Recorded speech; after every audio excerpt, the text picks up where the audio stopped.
welcome back to the Two Pointers Podcast. I'm Trevor Everett, and I appreciate all the support over the last couple of weeks. I am here now to do the show solo, right? I want to address the elephant in the room. You'll see me looking down at different screens and stuff because I'm just not used to doing this solo. So bear with me, but I will have some guests on here in the next couple of weeks to preview the NBA season, talk about different storylines. Week one overreactions is coming from a very familiar guest, as well as just in general getting used to this format. So what I wanted to do today is definitely up front just address the elephant in the room so you guys are clear and we're transparent. There's nothing going on between Josh and I. We are good. Personal reasons he had to step away. But like I said in the announcement in the post, like I just want to still bring all this content and good analysis hopefully to you guys. And we appreciate the support over the last almost 2 years. It's coming up on a 2-year anniversary. Just hit a huge milestone in the show's just statistics and stuff. So we really do appreciate all the support. I've got a really, really cool thing here I want to announce. Like I said, good things are good with Josh. No big deal. I still talk to him about basketball. Super excited. As of recording this, it is Friday before the NBA season. So Saturday, Sunday, Monday, Tuesday. So 4 days before the NBA season. Definitely want to talk about Eastern and Western Conference rankings that I unfortunately had to take down previously. So I will have those for you guys today. We'll have award predictions and then just a little idea of what's coming. So, like I said, week one overreactions is coming with a very familiar guest next week, the week after the season, of course, begins. But I also want to just announce that I will be doing a lot more TikTok work. These episodes will be sporadic throughout the week now. So you'll have one earlier in the week to cover the weekend storylines. And you'll have one later in the week to cover more of the end of week going into the weekend storyline. So these will be shorter episodes. These will be more consumable beginning of end of your week. So we appreciate that greatly.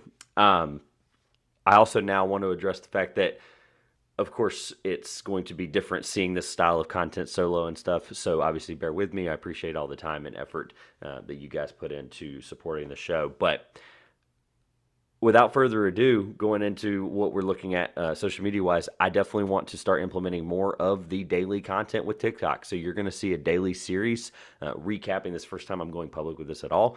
Recapping the night before his game. So you're going to see a really, really cool touch on just some of the more casual scroll NBA fans that would want to see those scores and highlights of, oh, did the Clippers beat the Jazz yesterday? Or did the Celtics, come back from 20 points down or whatever? They'll see that in 1 minute or less on Instagram Reels, TikTok, Facebook Reels, and YouTube Shorts. So you'll see all of that stuff. This will all still be coming. Same great content, and I appreciate the support. So without further ado, I'm going to try my best to talk back and forth on a couple of points, but just going through my Eastern Conference and Western Conference rankings. I'm going to start with the East, we'll take a quick break, and we'll go to the West, and then at the very end, we'll hit the award predictions, because that's what people really care about. Are you going to be right or are you going to be wrong about some of these big awards? So from the bottom, obviously, if you heard the Eastern Conference pod before, it obviously had to be taken down, unfortunately, but you would have heard where I had this. But I have the Indiana Pacers at 15. So the Indiana Pacers, to me, I'm projecting a Miles Turner style dump or move. That Russell Westbrook trade, since talking about this before, obviously this is a more recent show right before the season, so we've got a lot of information now, but it seems like that got really close, and I think both teams may be waiting closer to the trade deadline to have that conversation again. So I think it's still possible. I think they still blow it up. Benedict Mathurin's looked unbelievable in the preseason. Definitely some deserving Rookie of the Year candidates we'll talk about later. But just knowing that the Pacers, outside of Tyrese Halliburton, a lot of people get those blinders up. Tyrese Halliburton is so good, and I get that. But outside of him, that team is very, very bad. They're very young, though, so it's nothing to fault them for. But I have the Indiana Pacers at 15, deservingly so. I think that they're going to take a year. I think if they can get a guy like Victor Wembanyama or Scoot Henderson, they absolutely should do it. And I think that's what they're aiming to do. Plus, all jokes aside, the East is really, really, really good this year. Like, every team is just better, and they aren't really. I don't really know how else to word that. So shout out to Indiana Pacers fans. Appreciate all the support. Number 14. I have the Orlando Magic. The Orlando Magic have the fourth hardest strength of schedule in the league, so will influence some of that. Obviously, if they had a little bit of an easier strength of schedule, I might have bumped them up to like 13. But I think the rosters ahead of them are just a little bit better. Now, obviously, they could sit here and finish 10, 11, 12, etc., and I just wouldn't be surprised. This is one of those teams that I think has just been loading up on talent, and I think they've done that very well. They've loaded up on talent, obviously with Paolo Banchero and Franz Wagner and Wendell Carter, and then their logjam at point guard with a good problem to have. All these guys are really good. Logjam at point guard's a compliment in this case, but all those guys are very, very talented. I think Suggs takes another leap. I think Paolo's unbelievable. And as a Franz Wagner fantasy owner in Dynasty, Franz, keep doing what you're doing. You look amazing in preseason. Thank you for all the points. But the Magic, I think, are going to take a great step. I'm really excited. I get to see them in person this year. I get to go to a game last week of November, first week of December, where they play the Hawks at the Amway Center. Super excited to check that one off the bucket list. Really, really great venue, great seats, and obviously a really young team. And then Trae Young's on the other side, so that'll be kind of cool. All right, number 13. The Washington Wizards, and I don't want to spend too much time on the Wizards because unfortunately this roster just stinks, and I just don't think Porzingis, obviously at that point we're assuming he's never been able to prove that he's a second star to somebody, and I say star loosely, but Bradley Beal I think has another great year. Obviously he just got a bag, so we'll see what the future is there, but he seems really, really happy to be there. Seems like he wants to build something in Washington, so good for Bradley Beal, but I'm just assuming that they're at least a little bit, more experienced than the Magic in that case. And the Magic, obviously, they're not super deep. They're talented, but they're not super deep. So I think the Washington Wizards deserve the 13 spot. Again, Porzingis' health. I think they reloaded a lot of the stuff on the back end. I am projecting a really good year from Rui Hachimura. I think he's been working a lot in the offseason on a lot of different facets of his game. He's missed a lot of time with injury, and I do believe that he is going to be very good. So, and by the way, let me know your thoughts in the comments on YouTube or on Twitter, Instagram, Facebook, all at the Two Pointers Podcast or at Two Pointers. Definitely let me know your thoughts on these, where I might be right, where I might be wrong, where you have people, etc. So, if Josh was here, he was going to scream at me, but number 12, I have the Charlotte Hornets, and obviously, when I made these rankings, I made them weeks ago, and I didn't adjust them. I want to be integral about this. I could have obviously redone all these rankings and stuff, and I would have spent all day, and I wouldn't get this out on time. But the Charlotte Hornets, unfortunately, as of right now, they will start the season without LaMelo Ball. Obviously, they lost Miles Bridges with the qualifying offer not being extended because of the circumstances with the domestic violence. But losing Bridges obviously hurts them. Do they want to punt? I don't know. Should they? Maybe. But they're not creating that winning culture right now, and it sucks. Like the situation they're in, they've got a lot of really young, talented guys. The G League's going to be really awesome. Going to see a lot of Swarm games this year, right down the road here from where I am in the Triangle. So getting to see a lot of those young talent. More so, I'm literally just going to see Bryce McGowan's. Bryce, if you're seeing this, that's literally why I'm going. I want to see your development live in front of me. But I think the Hornets are just going to have to take a step back in general. I just think it's going to happen. We don't know if we're going to get a full season of Gordon Hayward. Terry Rozier obviously could be a piece that they look to move, but obviously at that point, what are you moving him for a young guy? Like I don't know what teams give. Maybe a contender's giving up a pick or two for that guy, but not exactly the perfect place you want to be in if you're Charlotte. But that's okay. You still have a guy like LaMelo who's coming back. Obviously, he'll be good when he comes back. He might win them more games than they should, but I think they'll be okay at 12. At number 11, I have the Detroit Pistons.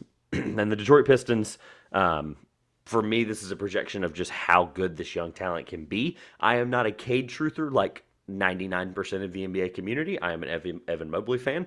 Coincidentally, with the shirt, that was a complete accident. But Evan Mobley, I think, is going to be really, really good. I also think Cade Cunningham is, but I also don't think it's going to happen that quickly like a lot of people are projecting. But I do think he helps make this 11 jump. So I'm a believer in just the guys they got with Duren and Ivy and Cade, and I think the fits work really well. Saddiq Bey, I'm a huge fan of. We'll talk about him later, actually. Maybe a spoiler. But Detroit Pistons fans, I think you have a lot to look forward to. I think you've had a quite interesting history in the last 20 years, obviously winning a title in 2004 and going through the Greg Monroes and Andre Drummond's of the world and Blake Griffin after the Clippers stint. It's been a weird road. Obviously, the Killian Hayes experiment might not have worked out. Sorry, Kevin O'Connor. But the Detroit Pistons, I think I'm banking on that young talent. I'm banking on them winning more games than they should, beating the bad teams, and maybe beating a couple of good teams. And I think that number adds up because I think this bottom of the East, it's just going to be bad. It's just going to be bad. Like the 13, 14, 15. Like somebody is going to it's going to be a tank fest. We all know that. I don't want to beat that to a pulp this year, but somebody's got to eventually realize they're going to lose, and I don't think the Pistons are that team. So at number 11, I have the Detroit Pistons. This is where it gets interesting because obviously you're making the play-in at this point. You know, the NBA has the play-in with the 7, 8, 9, and 10 seeds. But at number 10, I have the Toronto Raptors. And initially, like I said, this is one of those teams I probably should have changed, right? Completely fair that they probably should be 6, 7, or whatever. But I do believe in Nick Nurse. I'm a big fan of Nick Nurse. I think Scotty Barnes was very good last year. I just don't know what he's going to, like, is he going to just all of a sudden be a 38% three-point shooter that's going to help them? Probably not. OG Anunoby, again, like, is he going to take that fourth, fifth jump that people think he's going to make every year? I don't know. But Pascal Siakam was a third-team All-NBA last year. He's a good player. Fred VanVleet, that guard rotation is really, really good. Malachi Flynn, unbelievable stuff in the Drew League, and I believe it was whatever that other league is now. I always forget it. That was big this year. But the crossover league. He was unbelievable in that, scoring like 65 on average between the two games, just nuts. But Malachi Flynn's a good player. Obviously, I'm doubting Nick Nurse a little bit with this pick. I get it. Like, I do like him, but man, I don't know. I think the teams ahead of them are a little bit better, which is a tough decision to make. At number 9, a team that I think is very, very slightly better than not by much. But the New York Knicks, obviously at that point, I'm not saying Tibbs is a better coach. I do not like Tom Thibodeau, and I do not think he is a good fit for this team. But I do think that I am banking on, once again, make the RJ Barrett jokes that you've made for the last 2 years. I do think RJ Barrett's going to have another good year. I think this is the best point guard that any of the guys on this roster have ever played with, minus maybe Evan Fournier, who's been in the league for a while now. But I think a really, really good point guard play from Jalen Brunson is going to be huge for this team, as well as Julius Randle's not going to have that poor of a year again. But Knicks fans, stop attacking this guy. He was good for you last year. He was a top 20 guy in the NBA at the time. Like, just give him a chance with a good point guard. Obviously, the style of play is not going to be fun with Tibbs and Randle, but I think they figure it out. They've got a lot of young pieces in Grimes and Quickly, and they've got pieces to move, and they've got picks, and they've got money. They've got a chance to just do something right and then see what they can do this offseason. I've said that every year, but Knicks fans, you understand, hopefully. Number 8, I have the Chicago Bulls. Missing Lonzo, I originally wrote in the notes for a month was going to be tough for this team, but at this point, I don't think anyone, and even Lonzo and his doctors, know when he's coming back. So with the Bulls, it's tough to have your really, really good, awesome starting point guard who's defensive monster out for at least 30 days, but probably more. That's going to hurt them. Vucevic is obviously taking a step back. He maybe can go back into that, part of that magic role that he had, but that team's just not built right. I don't like it. I don't like the fits of some of those guys. Patrick Williams, I think, takes a good step as well, though. Levine's going to continue to be awesome. DeMar DeRozan, of course. This is not LeBron James we're talking about, guys. Like, DeMar DeRozan has to take a step back eventually, right? I don't know. Your guess is as good as mine. In general, though, the Bulls, I think they did a couple of great things. I think Dosunmu starting a point guard is going to be really, really good for them, and then having that Lonzo pairing maybe at some point by December will be really, really big for them. Overall, that's not a fan of the fit of the Chicago Bulls, but I do think that they are going to be exciting as always.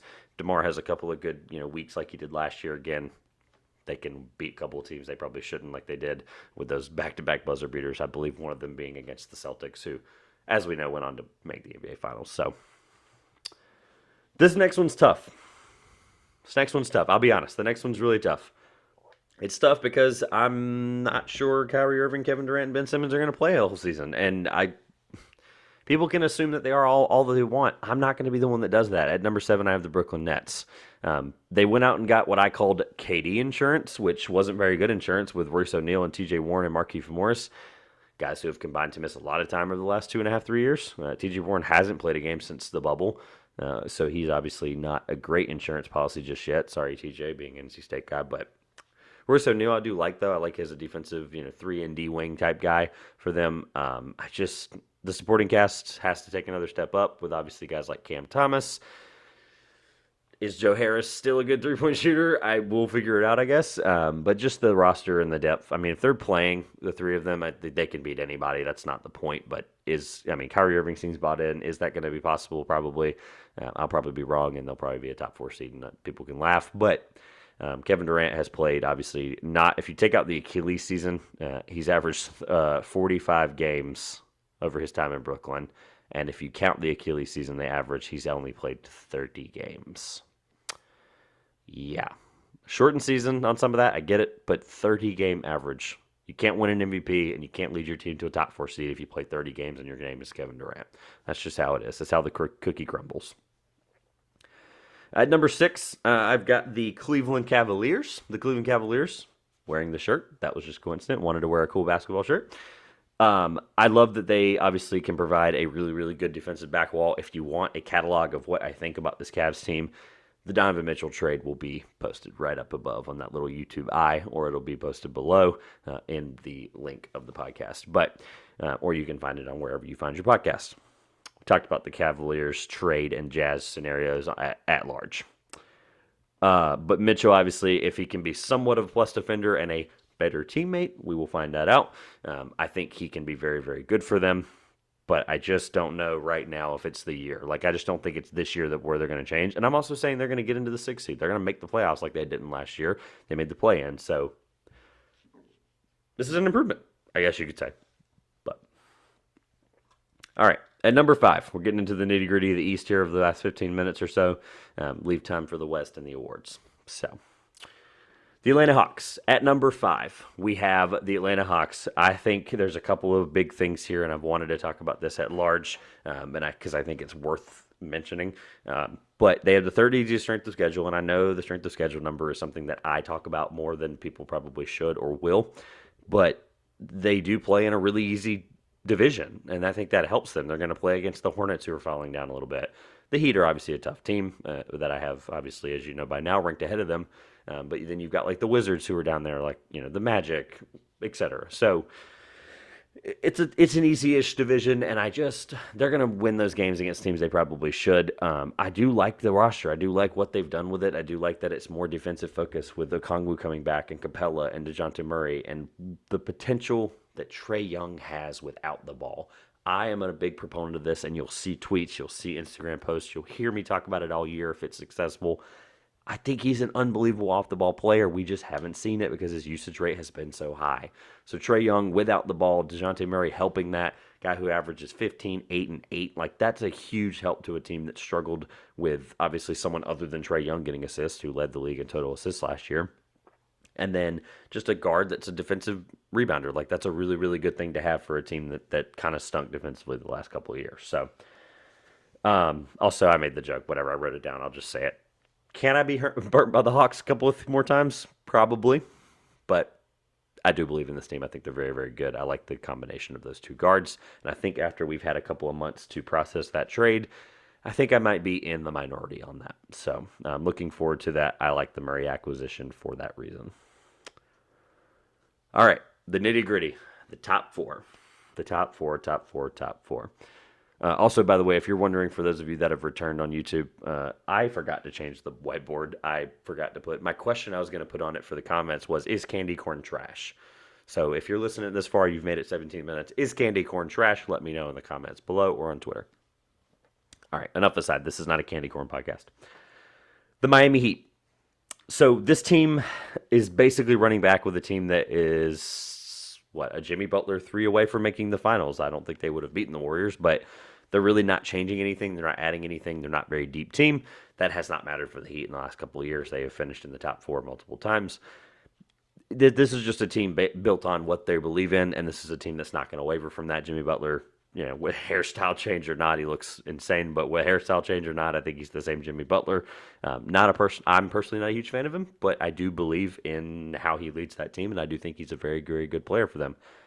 Obviously, another great year from Tyler Hero, who just got a bag, and then another healthy year of Victor Oladipo. Obviously, it's weird to put them at the 4 spot when they were a 1 seed last year, but the difference between 4 and 1 last year was minimal. So, as we saw. So the Miami Heat at number 4. Number 3. This is a team that if we were redoing these rankings, they would probably be not at 3. But like I said, I believe in the integrity of these rankings. Why? Couldn't tell you. The Philadelphia 76ers, talent-wise, this is the best team that Joel Embiid's ever played with if you don't count the Jimmy Butler rental year where he wasn't really bought in anyway. But talent-wise, they 100% can be the one seed in the East, which is why they probably would be there if I was redoing these. But that's okay. I think Harden and Embiid can work together very, very well. I think they're going to have to challenge themselves and be uncomfortable playing in the pick and roll more, and be able to defend the pick and roll is just going to be really tough. But when you get a guy like PJ Tucker, you basically, obviously, I make the joke all the time now, but they brought back the Rockets band together. But that Rockets band almost made the finals multiple times against the Warriors. So I think they're very, very talented, obviously, later in their careers. But anytime you bring PJ Tucker in, your team is probably going to be a good winning team consistently. So I also love the DeAnthony Melton acquisition. I think they basically gave up nothing for him. They gave a first round pick to that ended up being David Roddy that they weren't going to keep anyway. So worked out for them with Melton. And then after Harrell's stuff got cleared up, Montrezl Harrell's a really, really awesome piece. It's probably the best backup center that Embiid's ever played with or had as a backup center, so he doesn't have to play 30 minutes a game or more. So he probably will, because I'll be honest, this is probably a Joel Embiid MVP revenge season. We'll talk about MVP here shortly, but will Embiid play enough to win the MVP? Yeah, probably. But the Philadelphia 76ers, for me, is going to be at number 3, and I very well will find out in a couple of days. I may fall right into that. Will they win the title trap again? But we'll find out. At number 2, again, had Boston 11th last year, but Boston this year I have number 2. This is pre-Ime Udoka situation completely falling apart. I think it had just happened when I made these rankings, but I did not realize the severity of that situation. I'm sticking to it. I think the Celtics are a talented team. Obviously, you lose a coach who got you from 11 in my rankings, but got you into out of that playoff range to into the finals last year. I think that's going to hurt. Anytime you lose a guy like that, I mean, that guy matters. I don't want them at 2 anymore. But again, I'm just going to do this for the right reasons. I had them there. I believe in the talent. I believe in the depth. I believe in Tatum taking a step. Brown, Smart being a great player. Robert Williams coming back in a couple of weeks after the season starts. There's just a lot of things there that are going to help. If Brogdon has a healthy season, he'll be a really, really great piece for them and help them stay in that place. Obviously, they lost Gallinari. That hurt the bench unit. But I just think those guys, like, you see in all these big team camaraderie things this offseason, even with the Ime Udoka stuff. So they're doing all the right things, at least publicly, and I do think this team really likes to play together, and I do think that that's going to be good. They didn't extend Grant Williams as of yesterday, so don't know what the certainty is there, but Boston at number 2, and I don't feel perfect about it. They're going to fall anywhere in that 1 to 6 range, and it's just going to be okay. They still have a chance to beat anybody in the playoffs, just like they did last year. All right, number 1, in the East, I have the Milwaukee Bucks. Don't have to beat a dead horse here. I think Giannis is the best player in the world. He's going to continue to be the best player in the world, and deservingly so. Even if the roster isn't that deep, it's not a bad roster. It's a good team. Drew Holiday fully healthy again. Obviously, Chris Middleton was the reason that they didn't make the finals last year and probably beat the Warriors, depending on how the Warriors were able to try to stop Giannis, which, by the way, let's just be honest, you really can't do.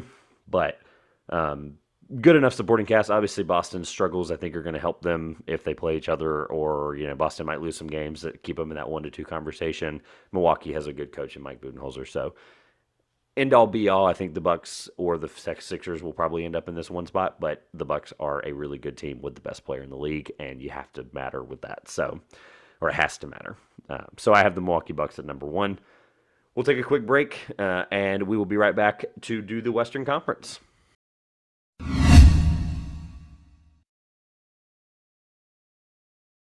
All right, now to the West. The West, I guess, is definitely not as strong as the East, so this might be really fast because a lot of these West teams are going to tank for Victor Wembanyama. Really quick, we'll go through the bottom feeders of the West, who's really fighting for Victor Wembanyama and Scoot Henderson, and then we'll roll into the teams that matter up at the top. Not that the teams at the bottom don't matter, but got to be quick because I want to get the awards in here, so make it a shorter style show to get it out to you guys. The Utah Jazz. This team's trying to suck. They have the second easiest strength of schedule. I didn't really care at that point because they are trying to lose games. They have some good talent with Colin Sexton, Lauri Markkanen, etc. But this team clearly wants to be really bad and get Victor Wembanyama. So I'm not going to think twice about it. And I think the Utah Jazz have a bad roster and they will be 15th. Stamp of approval. Done.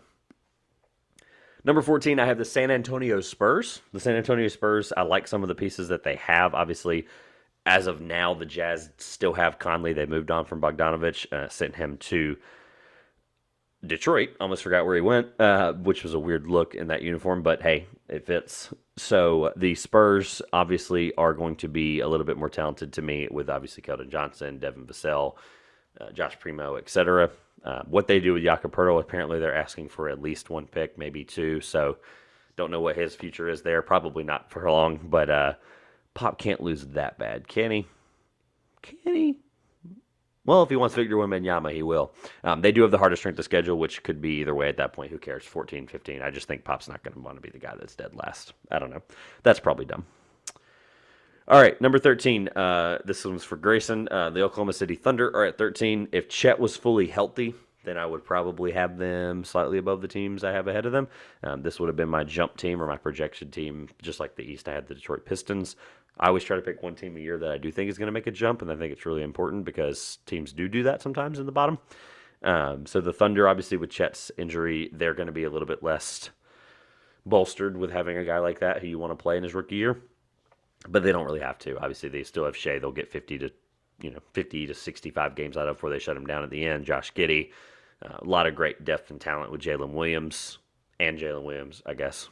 Either one, right? Both of them are very good. But a really, really good, talented team that I think has done a lot of great things. And a lot of these guys have stuck together and really developed. And I think that's really going to matter. Not this year necessarily, but next year. I think in the next 3 to 4 years, they can be a title contender as they bolster up that roster and see how those guys develop. So the Oklahoma City Thunder are at number 13.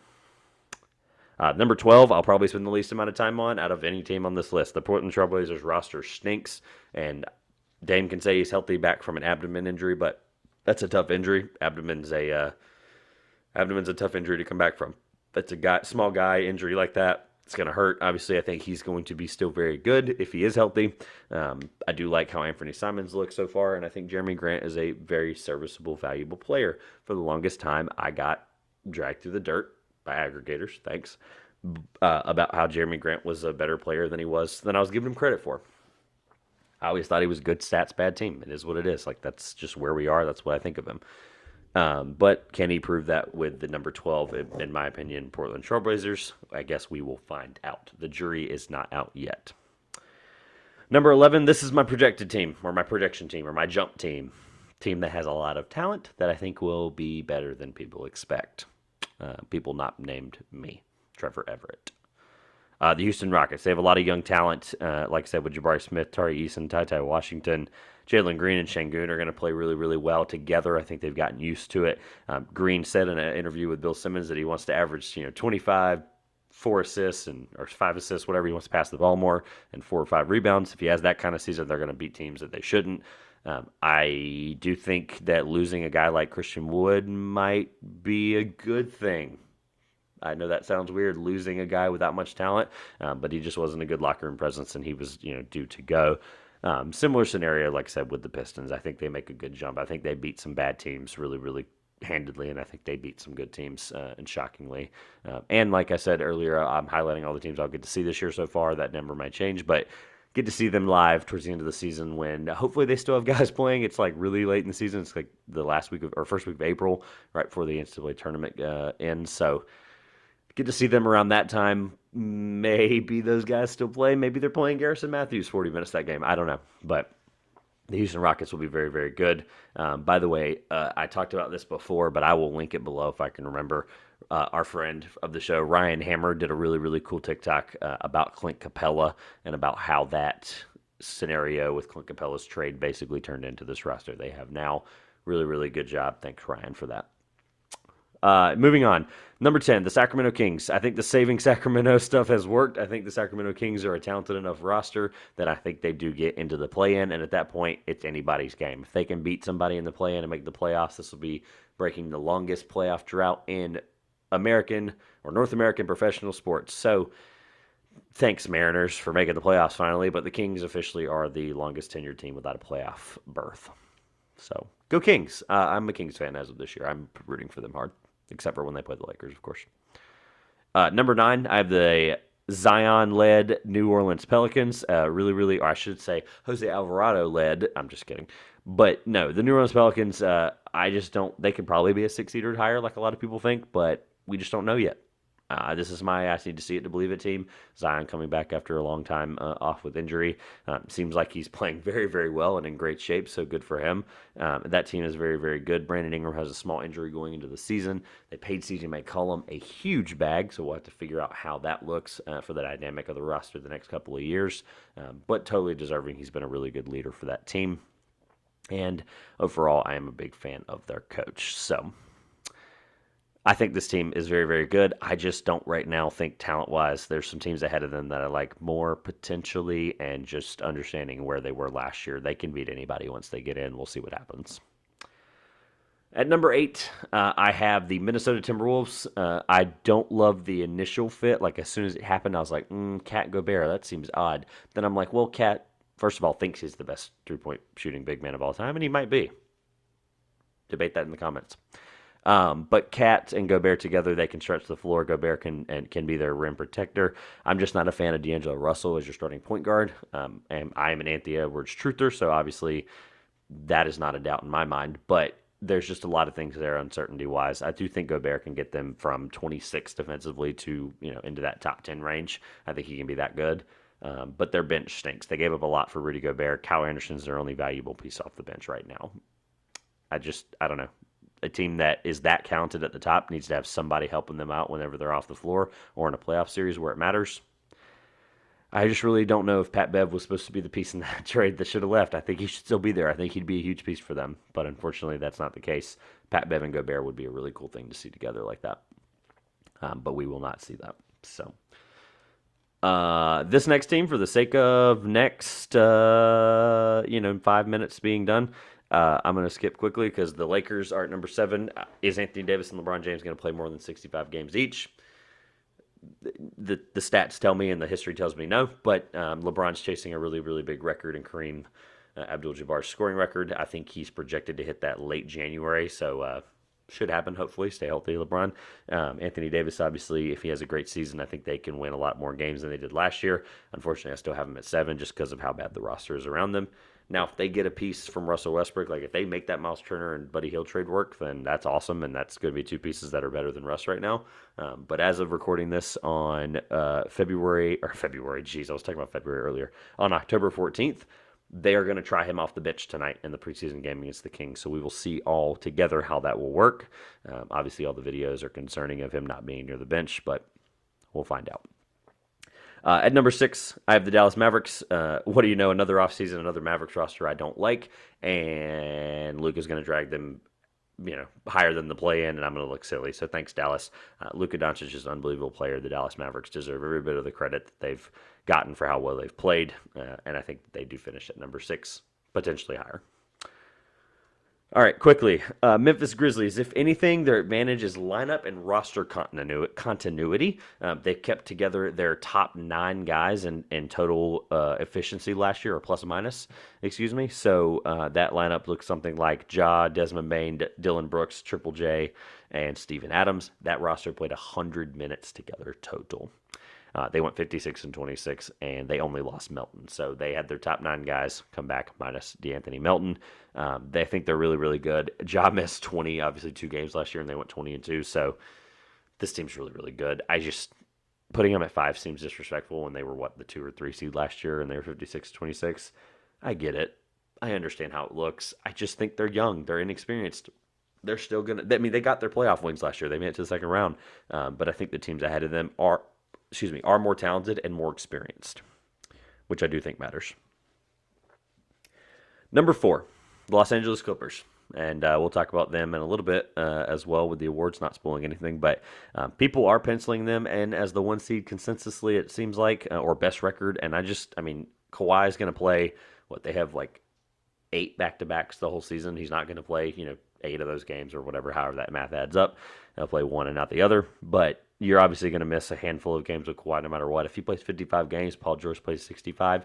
The roster's talented enough. Yeah, they'll probably finish higher than 4th. But I'm just banking on the fact that they're kind of like that. Even though they've never proved it in the playoffs before, they've choked a lot of times. I think they're a team that will try to get into the playoffs. Don't really matter where it is in that 1 to 4 spot and beat anybody they can. which I think they can do. They're a very, very, very deep roster this year. They've done a great job this offseason of rebuilding it. At number 3, as wild as this sounds, and you can attack me in the comments if you'd like, I have the Golden State Warriors. It feels disrespectful to place the defending champs at 3. They were 3 last year. They won the title. That is not why they're at 3. They're at 3 because the teams ahead of them, I think, are talented, potentially more talented than them, as well as that's okay that they're at 3. They don't care about where they finish in the regular season. They're going to take games off. Obviously, the stuff with Draymond Green, Jordan Poole has happened since I made these rankings, but that's not going to change the huge ranking for me. Draymond's already back with the team here this week, and he'll start the season. It'll be fine. I just think that was a hiccup. I think stuff like that happens. Hopefully, they resolve that in-house like Steve Kerr has said they will. Disrespectful, you can call it, but just lost some key guys, added some key guys. Kind of a wash at that point for me. How are they going to pay $558 million in luxury tax in the next 3 years? I don't know. We'll have to figure that out. Jordan Poole, Draymond Green, both up for extensions. Number 2. The Phoenix Suns. Obviously, the regression, the situation around the Sarver stuff is very, very unfortunate. I do think there's a gray cloud hanging over that media situation whenever they had media day. It's just unfortunate to see. This team really does I hope they can rally together. Monty Williams is the coach. I think can do it. I'm not believing all the Ayton not talk to him all offseason stuff. That it is what it is. Crowder obviously wants out. I think they'll get a serviceable piece back for him, but I also do think that they're a very good roster, really good team, led by, until point guard falls off, Chris Paul, unbelievable player for them. I think Devin Booker continues to be a good player consistently for them. And then Ayton's there. He got his bag. Like, win the title now. Like, you're there. All that stuff happened. It is what it is. I understand how it could affect you off the court, but just go out and win. Like, go out and be with this really good team with Chris Paul, Devin Booker, Mikal Bridges, etc. All right. Lastly, I have the Western Conference Denver Nuggets. They're coming off a fully healthy, obviously back-to-back season for him. I almost said Joel Embiid, LOL.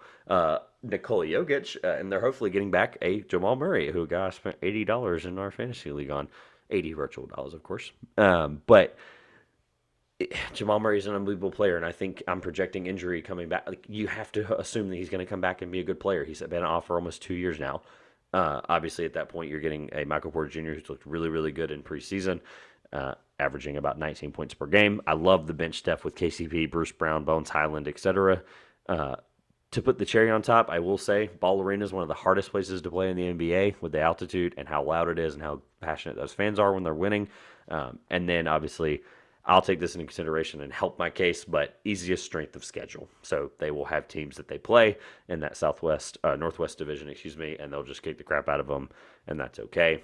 The Nuggets are a really, really good team, but it is what it is. I just think that this projection is based on the fact that they're going to come up and have those guys play fully healthy. If Jokic can average something crazy like he did last year, and he shouldn't have to do that now, he could have a step back, but I still think if they're going to win games, they're going to be up there. And I also mentioned that I think 1, 2, 3, and 4 are going to be really, really, and even 5 with the Grizzlies. All these records are going to be very, very close. Like, it's okay that the Nuggets might finish 3, but I had them finishing at 1 because I think they can be 2 games better than the Suns or whatever is 2 games behind them. So it's a really, really intricate balance of where they are in that, but the Nuggets, I think, are very, very good. The roster's super deep and talented, and I also think that they're going to have a really, really good season in general with some of that bench depth. So, all in all, we'll take a break one more time, and I'll do award predictions at the end here really, really fast to get you guys out about a 45-minute or so show. But we'll go really quick, take a break, award predictions. Let me know your thoughts on the East and the West predictions down in the comments below.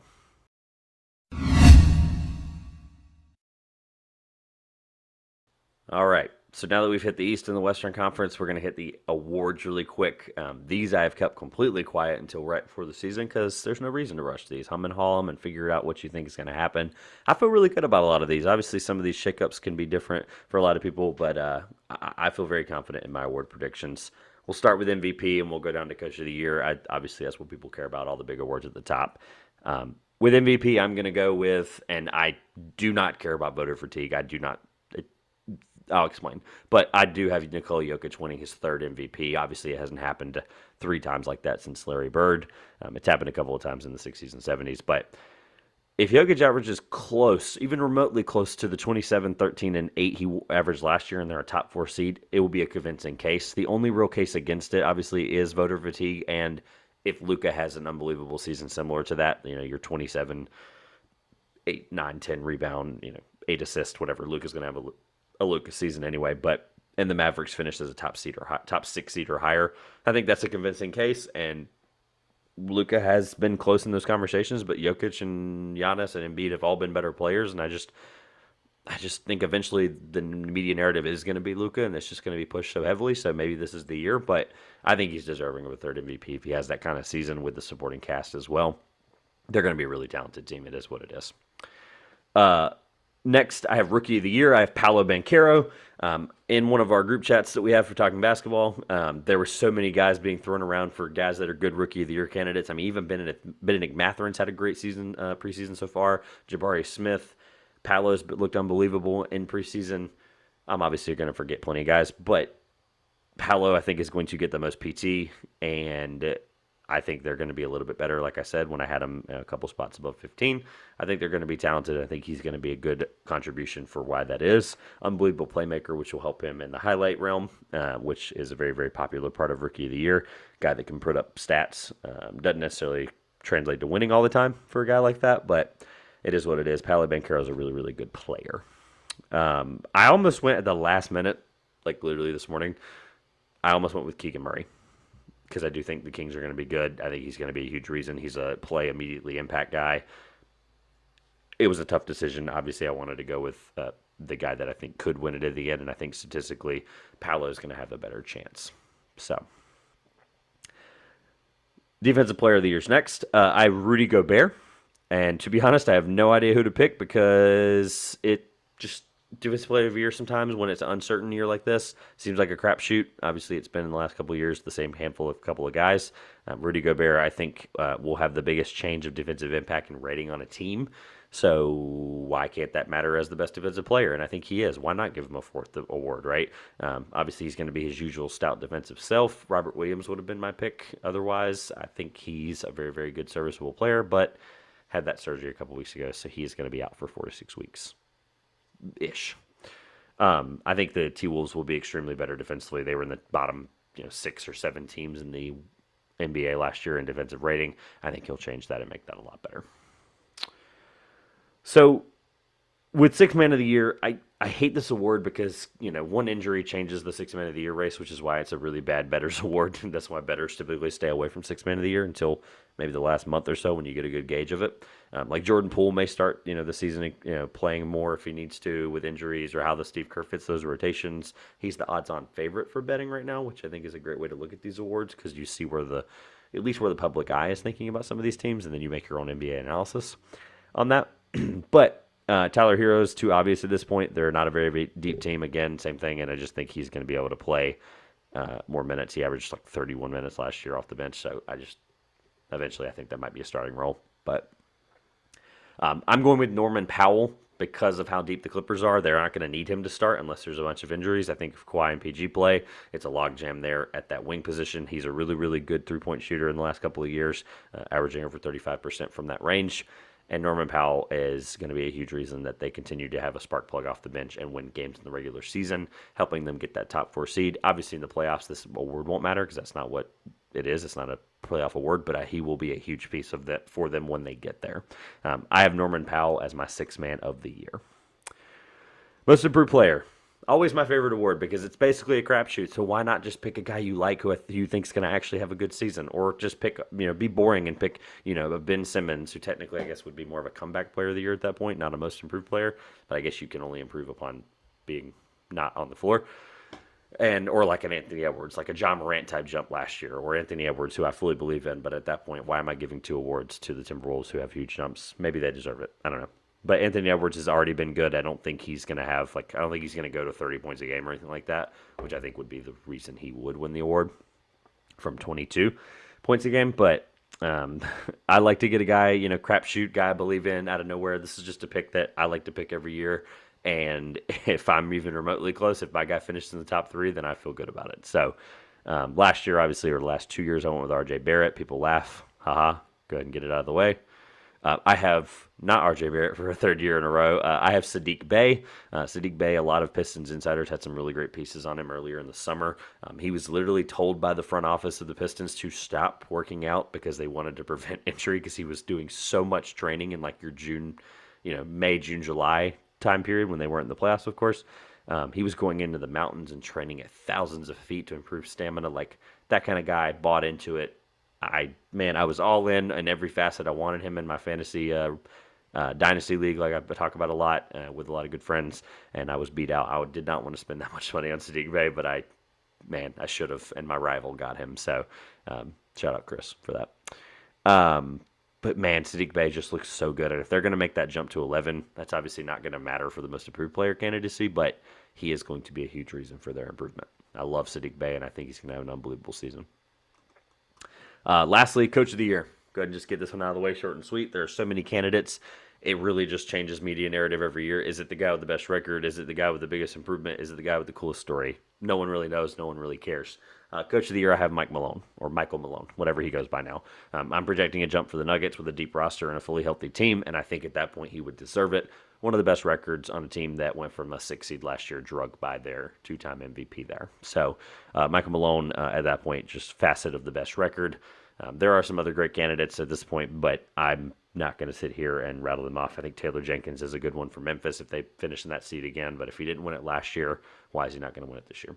So Michael Malone is your Coach of the Year for me. So recapping really quick, I have the MVP is Nikola Jokic, Rookie of the Year Paolo Banchero, Defensive Player of the Year Rudy Gobert, Sixth Man of the Year Norman Powell, MIP or Most Improved Player Sadiq Bey, and then Coach of the Year, Head Coach of the Denver Nuggets, Michael Malone. I'll do this really quick because I didn't say I was going to do it, but why not? I want to go ahead and pick my finals matchup. I want to go ahead and get that out of the way now because I will not have a show up between now and Tuesday potentially, but I'll have some content for you guys right before the season starts. I preseason am going to say that the Milwaukee Bucks will face off against, ready, drum roll, the Golden State Warriors. I think it'll be a Bucks-Warriors finals, and I do think that the Bucks can take down the Warriors because Giannis is the best player in the world. Gun to my head, preseason-wise, I think that's what's going to happen. I also think Philadelphia is a very worthy title contender, and I also think on the other side in the West, I think the Nuggets and the Clippers both have a convincing chance. But I think it's a top four kind of race there with your Golden State Warriors, your Clippers, your Philadelphia 76ers, and your Milwaukee Bucks. But right now, gun to my head, I have Bucks Warriors, and I think Bucks pull it out in a long 6 to 7 game series. Looking forward to the NBA season this year. If you enjoyed the show, again, solo content, thank you. If you are liking this so far, please stick around. This is going to be an unbelievable season with some great stuff I'm working on for you guys. More writing, TikTok content, like I said, that kind of thing. We're all going to bring some really great stuff, some vlog experiences at some college basketball games here in my local Triangle area, as well as the NBA games I go to this year. So I'm really, really looking forward to the season with you guys. Again, I'll be better about changing the whiteboard again, but let me know in the comments below. Is candy corn trash? I think it is. This has been the Two Pointers Podcast. I'm Trevor Everett. Thank you for watching.